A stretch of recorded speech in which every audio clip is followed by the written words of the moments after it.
Hi friends, idli தோசைக்கு ஒரு காரசாரமான தக்காளி குழம்பு ரெசிபி எப்படி பண்ணுறதுன்னு பார்க்கலாம். இது இன்க்ரீடியன்ட்ஸ் கம்மி தான், ஆனால் ரொம்பவே டேஸ்ட்டாக இருக்கும். இதுக்கு நான் 4 தக்காளி, பெரிய தக்காளி கட் பண்ணி ஆட் பண்ணிக்கிறேன். ஒரு கைப்பிடி அளவு சின்ன வெங்காயம் குட்டியாக கட் பண்ணி ஆட் பண்ணிக்கிறேன். ஒரு 10 பல் பூண்டு, 2 ஸ்பூன் மிளகாத்தூள், தேவையான அளவு உப்பு, முழுகிற அளவுக்கு தண்ணி, 1 ஸ்பூன் எண்ணெய்.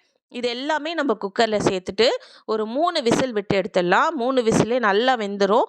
வெந்த தக்காளியை நம்ம ஒரு மேஷர் யூஸ் பண்ணி நல்லா மேஷ் பண்ணி எடுத்துக்கலாம். நைஸாக மேஷ் பண்ணி எடுத்துக்கணும்.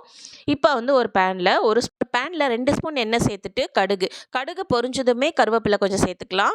இப்போ நம்ம ஒரு 5-6 சின்ன வெங்காயம் பொடியாக கட் பண்ணி அதையும் நான் ஆட் பண்ணுறேன். கொஞ்சம் லைட்டாக வதங்கி வந்தால் போதும். இப்போ நம்ம அரைச்சி வச்ச தக்காளி பேஸ்ட்டையும் ஆட் பண்ணிடலாம். லைட்டாக வெங்காயம் வதங்கினா போதும், அந்த சாப்பிடும் போது அந்த க்ரன்ச்சினஸ் நல்லாயிருக்கும். இப்போ கொத்தமல்லி தழையும் பெருங்காயமும் நம்ம தூவி இறக்கிட்டோம்னா ஒரு அல்டிமேட்டான தக்காளி குழம்பு ரெசிபி ரெடி. ட்ரை பண்ணி பாருங்கள்.